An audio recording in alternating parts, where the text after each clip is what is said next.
Chega de gente descompromissada com esse país. Sem mais delongas, vamos começar essa conversa aqui com o meu primeiro entrevistado, que eu vou buscar, porque ele merece. Vamos lá. Paulo Guedes, vem cá. Vem cá. Vem cá. Olha que homem sério, gente. Ó, que homem sério, hein? É ele que vai ser o ministro, viu, gente? Se o Bolsonaro for eleito, ele que vai ser o ministro da Economia. Não dança não, Paulo Guedes, mas joga bola. Né? Por favor. Paulo, obrigada. Grande prazer ter você aqui. Deixa eu ver se o microfone está ligado. Pronto, ligadinho. Obrigada por você ter vindo. O Paulo está fazendo aí um bate-volta, né? Rio, São Paulo, para acompanhar aqui o lançamento do JHN Channel, no JHN Show. E eu não poderia iniciar um projeto como esse sem falar de economia. Não é, gente? O Brasil está onde está porque a economia falhou, a política falhou e tudo falhou. Então, se a gente tem que refundar o Brasil, a gente tem que começar também pela economia. Senão a coisa não vai. Este homem aqui, todo sério, né? Esse homem aqui foi fundador, né, do BTG Pactual, né, e é PhD em economia, sabe bem pouquinho, quase nada, né, bem pouquinho. Ele está fazendo o plano de economia do candidato que lidera hoje as pesquisas de intenção de voto, as pesquisas normais, não as que incluem o presidiário, aquelas que não incluem o presidiário. Porque presidiário, pela lei, não pode, né, gente? Assim, não tem uma lei que diz que ficha suja não pode, presidiário? Não pode, né? Então, as pesquisas que não incluem o presidiário, né, o Jair Bolsonaro lidera e o Paulo Guedes só não será ministro da Fazenda se não quiser. Está fazendo o plano e está trabalhando. Paulo, boa noite. Obrigada. Boa noite a todos. Parabéns pelo canal. Obrigada.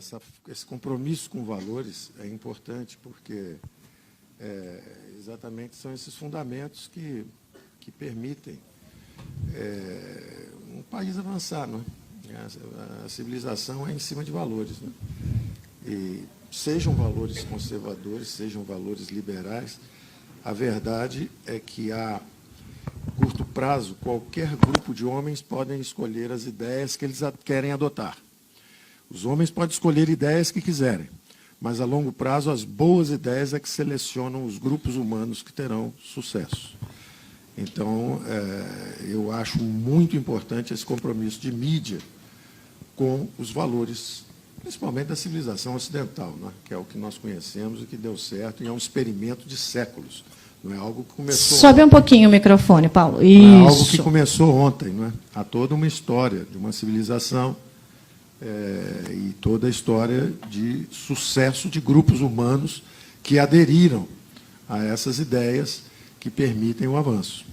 Paulo, me conta uma coisa. O que te seduziu para você topar entrar aí no projeto do Jair Bolsonaro, nesse projeto novo de Brasil? Todo mundo sabe que você tem esse lado, né, liberal. E se a gente fosse fazer uma conta assim básica, a gente podia chegar à conclusão que é o seguinte: não, o Paulo Guedes combina mais inicialmente com a plataforma do João Amoedo, sei lá, inicialmente lá atrás o próprio Luciano Huck chegou a falar de você. Por que você topou entrar nessa luta? Eu, na verdade, recusei vários convites e sondagens para ir para o governo, e a única vez que eu considerei seriamente lá atrás foi quando era um programa liberal, de um candidato liberal, era 1989, era a primeira eleições diretas que nós teríamos, e o programa era do Afif. O Afif me chamou, me pediu para preparar um programa, era o Juntos Chegaremos Lá, e, na verdade, tinha um programa econômico. E eu achava que era relativamente simples, bem mais complexo do que hoje. Naquela época, para vocês terem uma ideia, a dívida pública federal interna era em torno de 60 bilhões de dólares. Quer dizer, então nós privatizaríamos aceleradamente e zeraríamos a dívida interna. Oh, que sonho, hein? Isso significa hoje não dá que, mais. se tivéssemos feito aquilo naquela época, teríamos hoje, gastamos por ano aí 400 bilhões de reais ano. Isso é um plano Marshall. O Brasil reconstrói uma Europa por ano, sem conseguir se livrar da pobreza. O plano Marshall foi em torno de 13 bilhões de dólares, em reais de hoje, em dólares de hoje seria em torno de 100 e poucos bilhões de dólares, dá esses 400 bilhões de reais. Então, quer dizer, se nós zerássemos a dívida lá, nós teríamos uma Europa para reconstruir por ano, o que significa que não haveria mais miséria, o país estaria bem à frente. Mas por que a privatização, ideologia? Não. Quando os militares entraram com um projeto de estabilização, realmente o Brasil derrubou a inflação rapidamente, com a dupla Campos e Bulhões, e aí começou uma recuperação econômica, e aí se estendeu, fizeram planos de investir em infraestrutura. E realmente o Brasil desenvolveu uma estrutura de excelente qualidade, mas o que acontece normalmente é que, e isso aconteceu também na economia soviética, aconteceu na economia chinesa, você domina algumas tecnologias simples, como hidrelétrica, estrada, 2, 3 coisas desse tipo, começa a gastar bilhões, vai, o país cresce algum tempo, mas é um mecanismo de comando central, e a economia não funciona bem assim. A economia precisa de experimentação, de descentralização. Então, essa foi uma das primeiras conversas que eu tive com o Jair. Primeiro, a sua pergunta de como é que eu cheguei no Jair é interessante. Eu sou muito distante de política, tive sondagens. Curiosamente, eu acabei bater em Luciano Huck, em Jair Bolsonaro, porque a Dilma, um pouco antes de sair, eu tinha dado uma entrevista, ou ela atravessa a ponte para o futuro, ou ela vai cair, porque o desemprego vai aumentar, etc. Ela me chamou ao Palácio da Alvorada, eu nunca tinha visto na vida e nunca vi depois. E ela me disse que ia tirar o Levi. Eu falei, presidente, o seu problema não é o Levi, o seu problema é a política econômica. Não adianta trocar de ministros, ficar com a mesma orientação. Aí conversamos sobre isso e eu disse que não seria interessante nem para ela, nem para mim, mas que eu aconselhava trocar o rumo, mudar a direção. E saí de lá muito preocupado, porque vi, bom, o Brasil vai piorar bastante, e quando o establishment perde a decência, a regeneração vem pelas urnas. Isso aconteceu em 89, exatamente quando o centro não conseguiu produzir uma solução, veio um jovem pela direita, que era o Collor, veio um operário pela esquerda, que era o Lula, e os insiders simplesmente dissolveram. Então, Mário Covas, Ulisses Guimarães, Aureliano Chaves, os candidatos do establishment dissolveram. Eu saí do Palácio em dezembro de 2015, absolutamente convencido que ia acontecer a mesma coisa. O establishment ia dissolver, nenhuma candidatura de centro ia subir, como acho hoje. Não vai subir o Alckmin, não vai subir Meirelles, não vai subir ninguém. Não, todos estão com uma âncora no pé, não tem tem ninguém, jeito. porque é o establishment dissolveu. E, então, eu saí com a ideia de que teria que haver um outsider. E um outsider que tinha 40 milhões de seguidores à época era o Huck. O Luciano Huck. Era o Luciano Huck. Então, era até uma oportunidade de olhar para frente, gente jovem e tal. Não funcionou. E aí é muito interessante, porque o fenômeno Jair Bolsonaro começou a surgir. Eu não estava nem olhando nessa direção, porque eu olhava, eu dizia, bom, a esquerda tem aí um terço, 20%, 25% que tem sempre. Quem define a eleição normalmente é o centro, a direita também tem sempre 20%, 25%. Quem define é o centro, só que o centro está vazio. E eu acho que esse centro está começando a perceber esse fenômeno do Bolsonaro. Então, o Bolsonaro me chamou para uma conversa e me fez 2 ou 3 perguntas que me impressionaram bem. Né? Ele falou, Paulo, preservação de vidas, de propriedades, isso é função básica de governo. Você acha de um país onde morrem 60 mil pessoas todo ano, não há segurança para as vidas, para as propriedades, nossas famílias estão inseguras e tal? Eu falei, essa é a razão básica pela qual o Jair começou a subir. Exatamente, é a função básica de governo. Se você for a Thomas Hobbes, o Leviatã, a natureza é vermelha nas garras, nas mandíbulas, o homem é o lobo do homem. Contra essa ferocidade do ser humano, nós precisamos de um ser artificial forte, absoluto. É o Leviatã. Ordem, preservação de vidas e propriedades. Aí você vai ao John Locke, do governo civil, a mesma coisa. Como é que uma nação vai ser industrials? Né? Como é que uma nação vai trabalhar se o fruto do seu trabalho não é assegurado, etc. Então, a razão básica do Estado de Direito, dos constitucionalistas britânicos, a razão básica e essencial de um governo é a preservação de vidas e propriedades.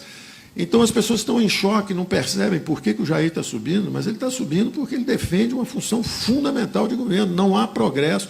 E aí foi a Não há progresso sem ordem. Né? E Tem que botar ordem agora para o progresso vir automaticamente. É o básico. Aí não é automaticamente. Aí é que é a brincadeira que eu fiz quando nós começamos a conversar e a mídia perguntava, mas você é um liberal conversando com um general como é que pode? Como é que estatizante, casa como é que pode isso? isso? Não entendo e tal. Eu dizia, olha, vocês estão impressionados porque a ordem começou a conversar com o progresso. O progresso não sou eu. O progresso são as ideias liberais. São as ideias de que a grande alavanca, a grande ferramenta de enriquecimento, na verdade, mais do que enriquecimento, de valores, de tudo isso, é justamente o pensamento livre, é a liberdade. E enquanto as pessoas acham que o Ocidente está numa crise de valores também, enquanto o Ocidente está com esses problemas, o capitalismo está tirando 3,5 bilhões de eurasianos da miséria. Nunca houve, quem estiver olhando de Marte, nunca houve tanta criação de riqueza na Terra. Quem está olhando de Marte está achando que o mundo está... Quem está na Terra, quem está no Ocidente, acha que o mundo está em crise, porque tem uma disruptura. Toda hora um governo perde, o Macron surpreendeu na França, teve o Brexit na Inglaterra, aí, de repente, tem o Trump nos Estados Unidos, aí tem o Bolsonaro subindo aqui. Então, os establishments estão meio assustados. Mas não há razão para isso. Na verdade, o que há é que 3,5 bilhões de eurasianas, que são os abandonados pelo socialismo. O socialismo falhou miseravelmente para 3,5 bilhões. Metade da humanidade estava afundando sob o peso do socialismo. É o leste europeu, é a Rússia, é a China. Eram miseráveis, a Índia, estava todo mundo descendo. De repente, mergulharam nos mercados globais. Mergulharam no comércio com a civilização ocidental. 3,5 bilhões de eurasianos estão saindo da miséria. Nunca houve antes na história... Nunca antes da história deste país. Nunca antes na história da humanidade tanta gente escapou da miséria, fugiu da miséria, através dos mercados. E na hora que eles entram nos mercados, os salários não sobem no Ocidente. E aí começa o corre-corre do lado de cá. E aí os políticos não conseguem explicar por quê. Os políticos, nas plataformas social-democratas que dominaram o mundo, travaram o crescimento.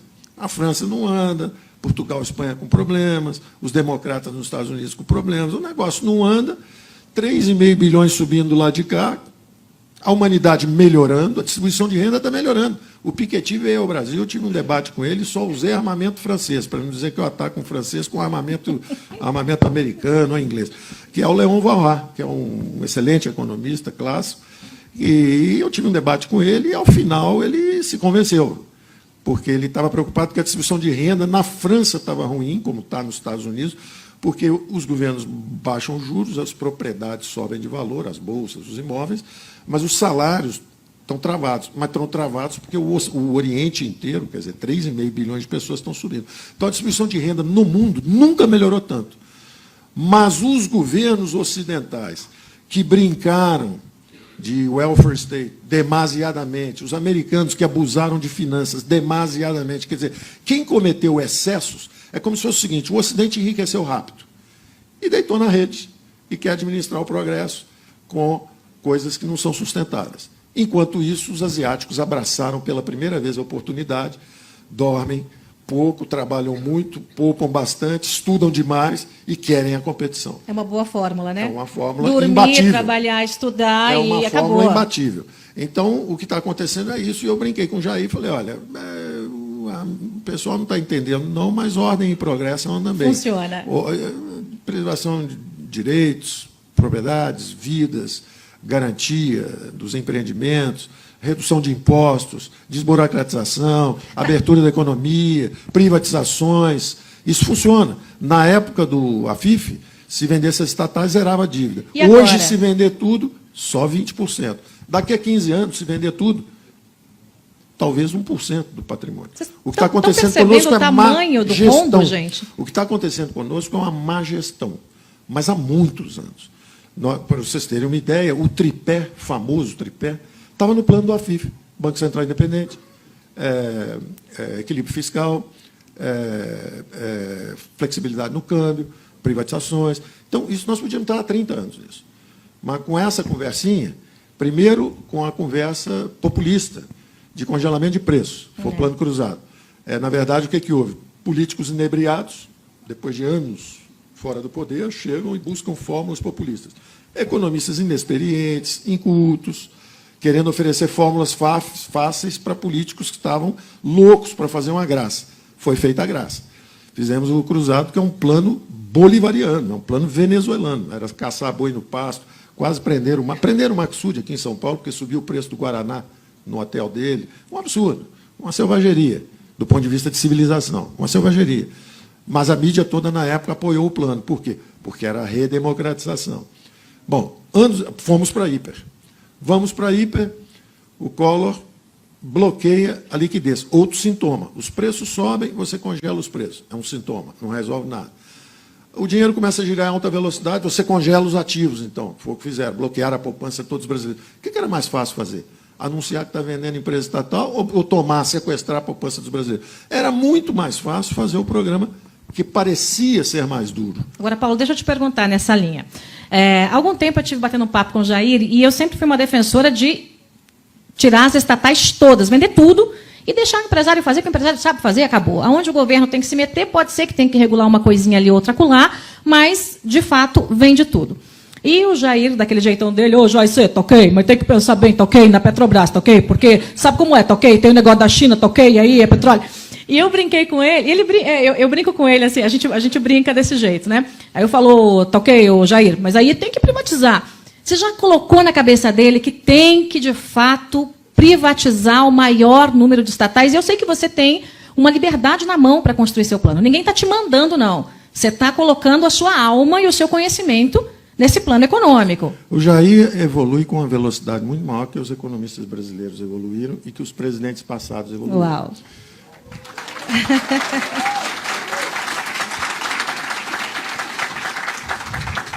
Os economistas brasileiros levaram alguns anos. Então, primeiro congelaram preços, depois congelaram a poupança.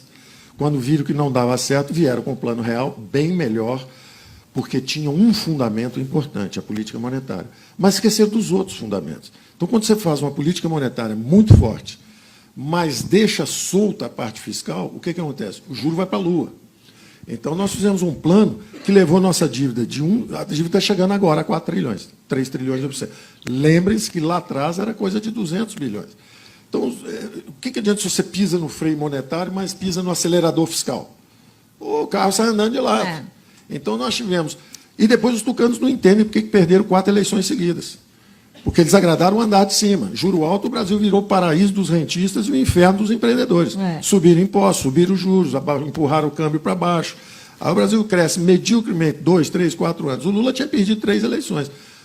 Com o tucano, você acaba elegendo. Na quarta, você acaba elegendo o Lula. E aí, quando o Lula entra, descobre que, em vez de pagar 300, 400 bilhões de juros por ano aqui na Faria Lima, pega só 10 milhões e joga no Bolsa Família. O Lula incluiu o pobre no orçamento público e, merecidamente, ganhou algumas eleições. Se perdeu também pela mesma razão. A mesma razão. E é interessante isso, como é um inglês, Lord Acton, todo poder corrompe. O poder absoluto corrompe absolutamente. Então, uma coisa são os militares anti-ameaça, de esquerda, etc., fazem a intervenção, derruba a inflação, e aí começam a estatizar. E a estatização vai subindo. A infraestrutura está lá, foi feita. Telebrás, Eletrobras, Siderbras, Portobras, Nuclebras, está lá, enorme. Ora, a democracia, isso é uma chuteira 44 de um jogador de futebol, de um back do Corinthians. Aí entra a democracia, com as suas singelas aspirações. Educação, saúde, segurança. É um sapatinho de bailarina, 36. Você está com a chuteira 44. O que é um bom governo? O governo que faz a reforma do Estado. Ele fala o seguinte, missão cumprida na infraestrutura, a base está no país, o que eu faço agora? Vamos privatizar. Chama o setor privado. Quem é que vai gastar agora com a Eletrobras? A Eletrobras está quebrada. As distribuidoras estão quebradas, estão sem recursos. Tem déficit. E tem que investir nos próximos anos, se o Brasil for crescer. De onde vem esse dinheiro? Se o governo está quebrado, não tem segurança, não tem saúde, não tem educação, não tem nada. De onde vem esse dinheiro? Privatiza, vende a chuteira 44, mata a dívida. Se você matar aí 20%, 25% da dívida, em vez de você pagar 400 bilhões, você paga só 300. 250. Você libera 100, 150, 200 bilhões. Para quem? Para saúde, educação, segurança. Como? Descentralizando. Eu digo para o Jair, você vai ser o primeiro presidente da República, em 40 ou 50 anos, que vai amputar seus próprios poderes. Você vai descentralizar o poder e descentralizar os recursos. O dinheiro tem que ir onde o povo está. O povo está na rua, então ele precisa de segurança lá. O garoto está andando aqui pela cidade, ele precisa da escola aqui. Não é no toma lá da cá de 42 ministérios em Brasília. Ao contrário, é regenerar a classe política. A classe política tem medo. O Jair é um capitão, é militar, ele vai fazer a democracia regredir. Ao contrário. A ausência dessa dimensão fiscal, a não percepção de que o governo se hipertrofiou, embaraçou os militares, constrangeu os militares no final. O que aconteceu no final? No meio de um choque do petróleo, o Delfim, querendo ser o primeiro sucessor civil, presidente civil, na melhor das intenções, tentando comida barata, crédito para a agricultura, etc., saiu empurrando, combinou uma demanda frouxa com o choque do petróleo, a inflação começou a subir para 100, para 200. O governo militar, apesar de ter colocado o Brasil para crescer, etc., sai sem graça, recua, a inflação começa a subir, entram os civis, sentam em cima da boca do vulcão, aquilo explode, vira uma hiper, e eles começam a rodar em círculos, e hoje dizem como se fossem virtuosos, como se assim, o Jair não sabe nada de economia. Ora, quem congela preço no Brasil inteiro sabia algo de economia? Quem congela a poupança no Brasil inteiro sabia algo de economia?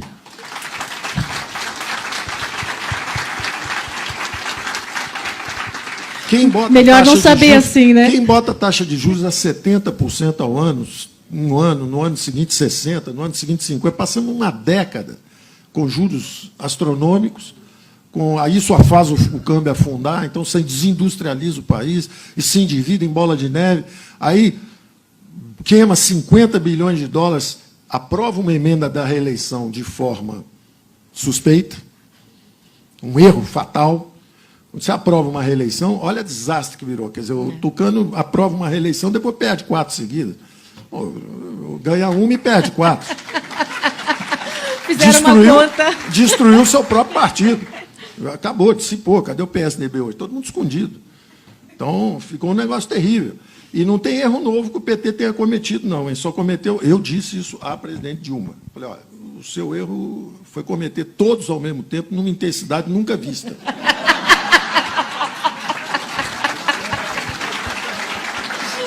Mas erro novo não teve nenhum. Nenhum. Congelar preço, já tinha. Mensalão, já teve um mensalinho. Qualquer um que você falar, já teve antes. Então, eu não falo isso com nenhuma alegria. Eu não falo isso com nenhuma alegria, com nenhuma arrogância. O Jair tem dito isso, disse hoje mesmo, numa conversa lá no Rio, olha, não esperem que eu seja o Messias, eu não sou. Eu me chamo Messias, mas não sou o Messias. Essa tarefa de consertar o país é muito maior do que todo mundo pensa, e você tem que pensar organizadamente sobre isso. E tem um longo aprendizado. Eu tenho dito a ele o seguinte, vai ser uma aliança de centro-direita. Ah, eu quero chegar aí, Paulo, porque esse é um discurso que eu tenho usado e dito o seguinte... Não vamos nos agarrar nas poucas divergências, mas na espinha dorsal para o Brasil crescer. Exatamente. E eu cito nomes, porque não tenho medo de ninguém. Então, eu já falei para o Jair, o próprio Álvaro Dias, o pessoal, o próprio Flávio Rocha, que está aí, mas a gente sabe que não vai, não tem chance de ganhar a eleição. As ideias do Novo, João Amoedo. Então, eu não conversei com ninguém, mas eu acho que a gente tem que se conversar. Exatamente. Vamos nos colocar juntos nas convergências, porque o Brasil precisa. A esquerda está se unindo, gente. A gente tem PT, PCdoB, PSOL, eles se odeiam, mas estão juntos para tentar dar um golpe no Brasil de novo. Nós precisamos unir os bons e deixar um pouquinho de lado as poucas divergências. Então, eu dizia dessa dimensão fiscal, quer dizer, quando nós centralizamos o poder, quando houve o regime militar, houve uma centralização de poder, uma centralização de recursos. E isso atuou durante um certo tempo. Agora, isso que funcionou durante um certo tempo carrega um veneno mortal.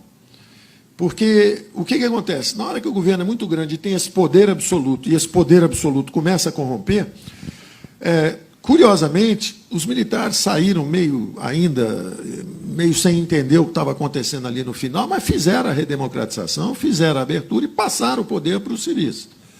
Entram os civis e se perdem gradualmente.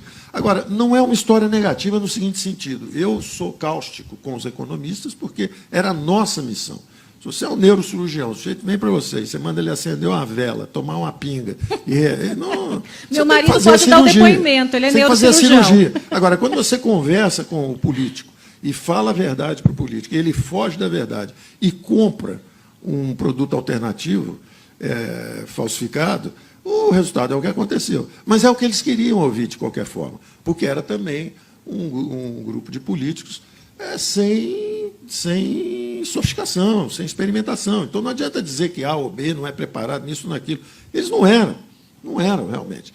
E aí nós começamos, mas aí tem uma história interessante. Mas, Paulo, quando você junta a falta de preparo com a imoralidade ou a falta de estatura moral, aí você chega numa situação que é uma bomba relógio. Bom, aí você vê, essa é a história nossa, que é o seguinte, é uma história comum, não é nossa. Isso aconteceu muitas vezes na história. Eu leio história econômica, acompanho com grande interesse. Ele lê das 4 da manhã às 7 todo dia, tá, gente? Inclusive de várias épocas, eu gosto de acompanhar esses experimentos humanos, porque o conhecimento é isso.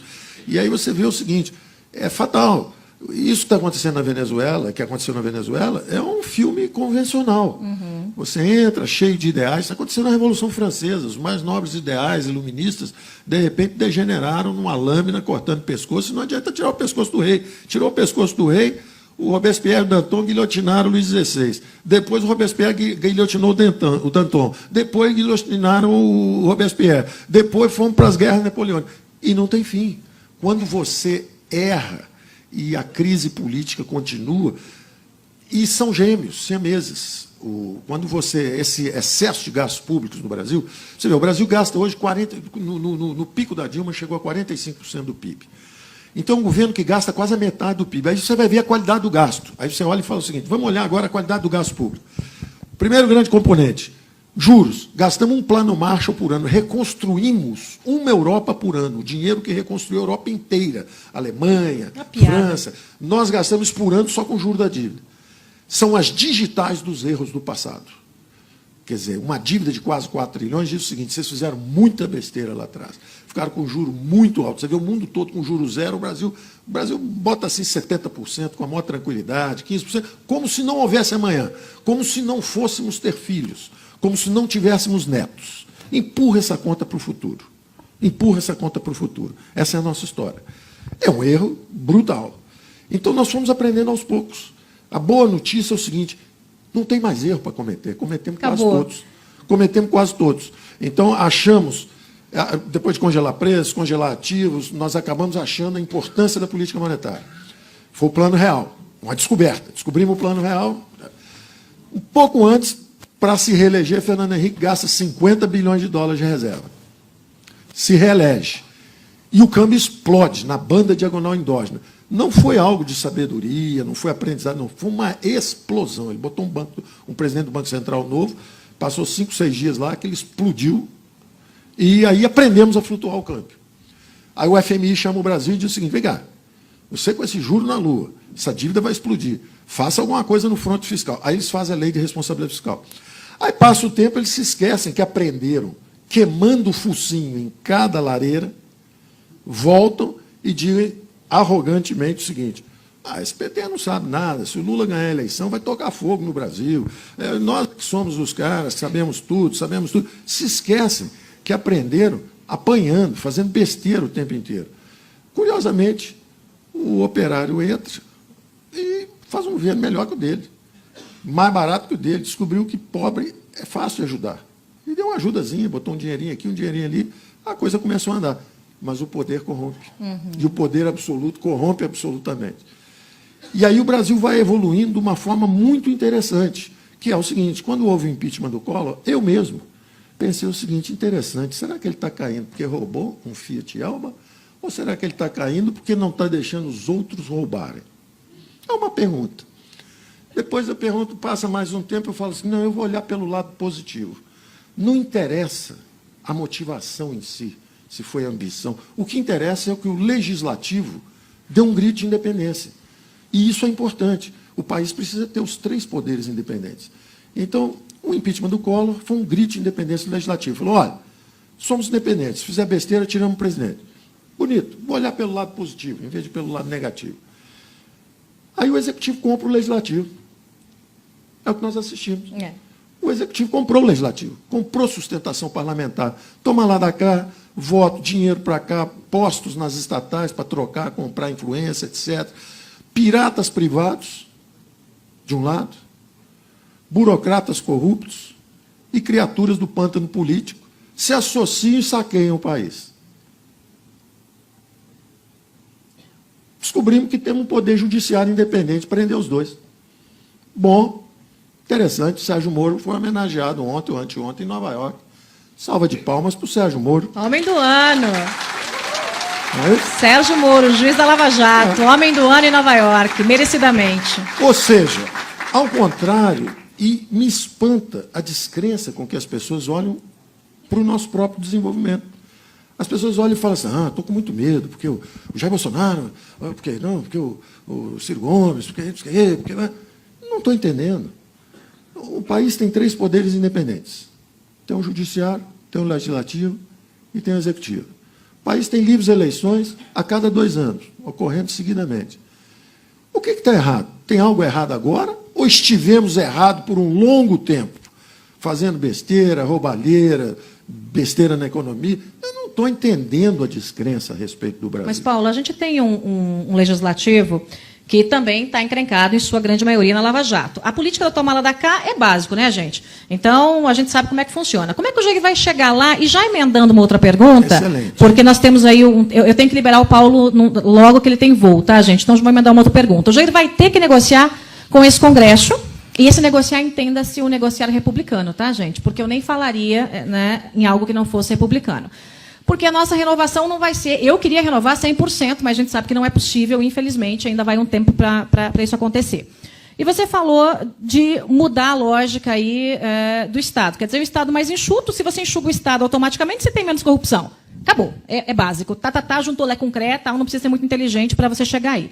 Estatal, privatiza esse negócio todo e precisa dar uma ajeitadinha nos impostos, né? Vai dar jeito? Como é que você pega essas pautas que não são lá muito boas para o Congresso Nacional, ao mesmo tempo consegue negociar sem o tomar lá da cá, sem dizer, vem cá, meu filho, vai ser uma emenda para você? Como é que faz? O primeiro desafio mais importante que você falou é o da... A gente usa a expressão governabilidade, o Jair hoje lá no Rio usou uma expressão interessante, que ele falou assim, estão me acusando, dizendo que vai ser um perigo, que é a governabilidade. Ele falou assim, olha, o que não vai ter é a assaltabilidade que tem hoje. A assaltabilidade não pode ter.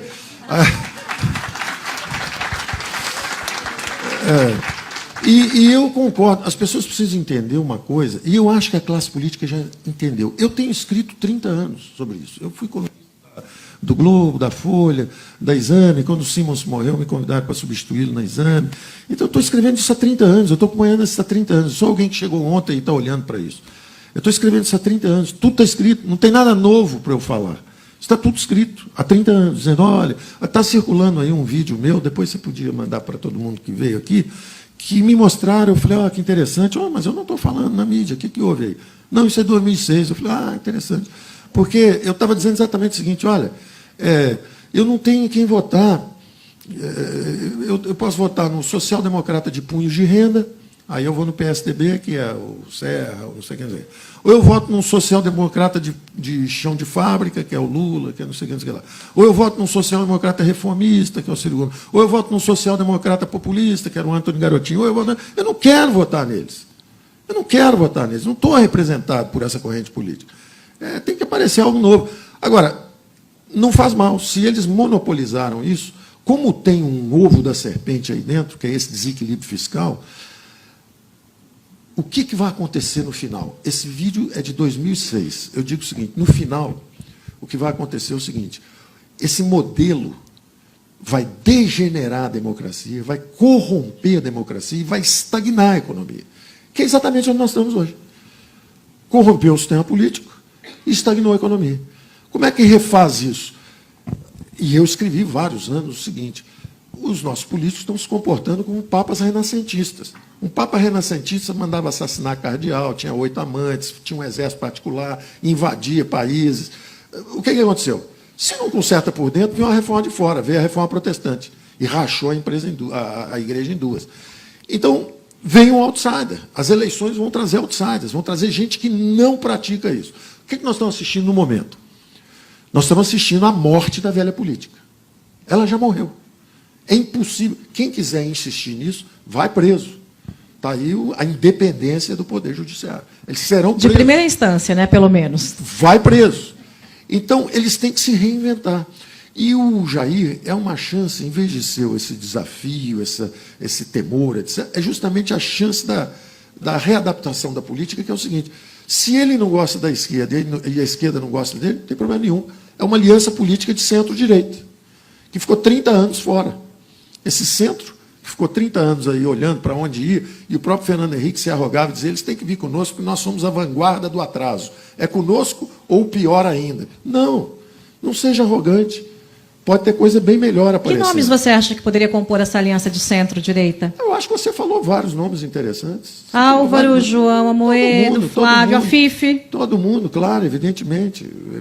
Pessoas pensantes todo no mundo, Brasil. Centro-direita, aliança centro-direita. Quem não é socialista, social-democrata, etc., vem para o lado de cá. Bom, uma aliança de centro-direita.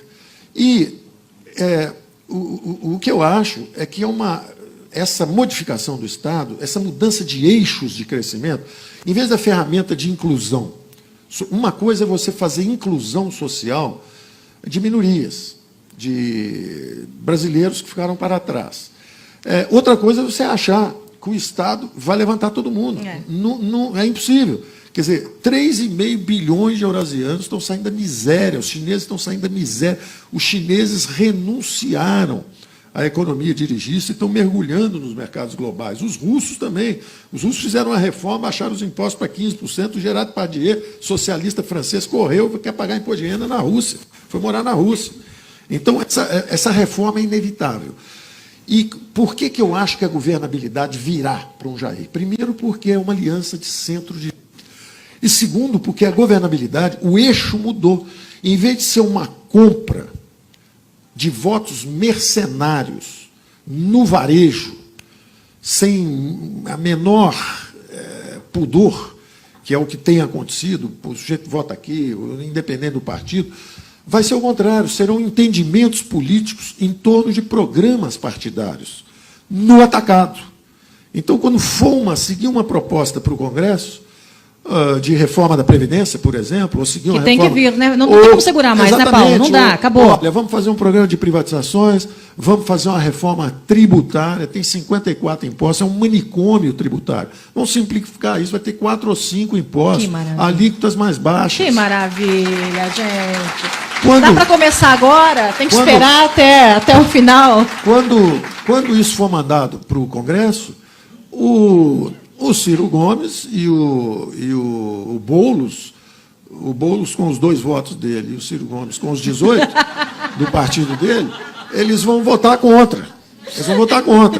E quem sabe, o DEM, com os seus, até lá, juntando, eles vão juntar. Todo mundo já entendeu, porque tem essa cláusula de desempenho também. Então, eles vão ter que se juntar. O ideal é que essa cláusula de desempenho suba a barreira, em vez de 5%, vá para 10%, uma coisa assim. Você fica com 3 ou 4 grandes partidos, e esses partidos votam em bloco. Então, quem é que está a favor da reforma tributária, quem está a favor da reforma fiscal? Tem uns gatos pingados no PSDB também. O Carlos Sampaio, por exemplo, tem um gato pingado outro ali que se posiciona. Quando você lançar uma proposta dessa para o Congresso, o partido tem que ter a sua discussão interna. O partido tem 40 votos, 30 são a favor e 10 contra. Faz o seguinte, os 40 dão voto a favor. O voto tem o partido, e isso eles chamam de... Eles sabem o seguinte, eu brinco e digo o seguinte, eles ficam lá brincando o ano inteiro. Não vou dizer isso, tem que ser muito respeitoso com eles, mas eles estão lá trocando ideias o ano inteiro. Quando a coisa fica preta, eles realmente se reúnem, fazem fechamento de questão e fidelidade partidária. Tem que votar todo mundo junto, quem votar contra perde o mandato, entra na fila, pega a senha, volta depois. É isso que eles têm que fazer. Eles têm que votar juntos. Paulo. E aí tem essa reforma, eles é que apoiam a reforma e entram. Um segundo só para terminar, é o seguinte. O eixo, eu estava até dizendo ao Jair, o eixo é o seguinte, você tem que reabilitar a classe política. Ela mesma tem que se reabilitar. Como?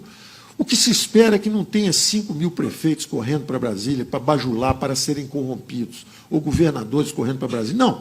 Volta para o seu estado. O dinheiro tem que ir onde o povo está. Não são vocês que têm que vir se vender aqui em cima, não. É o contrário. Comitiva da presidência vamos fazer nos estados. A descentralização dos recursos, é a reforma fiscal. Vamos mandar o recurso para estados e municípios. Se bobear, vai ter prefeito do PT, todo mundo votando a favor das reformas, porque estão precisando do dinheiro lá para segurança, saúde, educação. Então, é uma reabilitação da classe política. Eles têm, a função deles é realmente gerir esses recursos perto da população. E não ficar correndo para Brasília para conseguir favor e se corromperem também. Gente, nosso tempo já acabou, mas, como eu disse para vocês, a TV é minha, eu faço o que eu quiser. Então, eu vou ficar mais 5 minutos com o Paulo Guedes. Eu só vou liberar ele daqui 5 minutos, porque ele tem voo, senão eu ia esticar mais um pouquinho. Então, a gente vai fazer pinga-fogo. O que dá para fazer, o que tem que ser feito imediatamente no Brasil e que jeito que dá? Cortar ministérios, dá para cortar em quantos %? Eu defendi 8 ministérios, Jair quer 14. 8 tá bom. Hoje são 40, né? Eram 40. Vamos chegar no 10 para uma média, vai? 8, 14. Ele é bom de briga, mas. Vamos, eu topo 8, eu topo 8. Dá para cortar imposto? Tem que pensar no lado dele também. Tem que pensar no lado dele, né? Tem que deixar uns 2 ou 3 ou 4 vagas. Tem que deixar 2 ou 3 ou 4 vagas, pelo menos, para aliados orgânicos. Gente séria, feito você falou, alguns aí. Jair, tá ok? 8 tá bom, tá ok? Tá ok, Jair? 8 ministérios. Vamos lá, Jair, tá ok? Dá para cortar imposto? Sim ou não? Enquanto? Ou vai ter que subir? Não, subir imposto hipótese alguma. O que tem hoje é o seguinte, hoje você tem alguns impostos absurdos, as alíquotas no Brasil são absurdas. Você vê que o Tiradentes fez uma revolução no Brasil, coitadinho, perdeu a cabeça. Por causa do quinto, né? Que saudade do quinto. Inferno, que era 20%.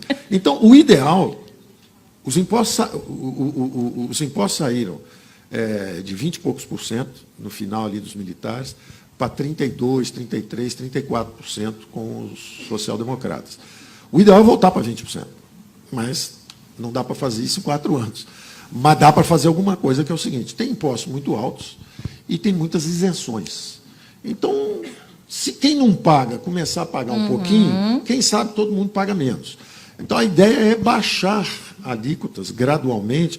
Agora, tem 1 ou 2 coisas interessantes. Eu vazo só um espírito aqui, que é o seguinte. O Marco Sintra andou falando, lá atrás, há anos atrás, num imposto único.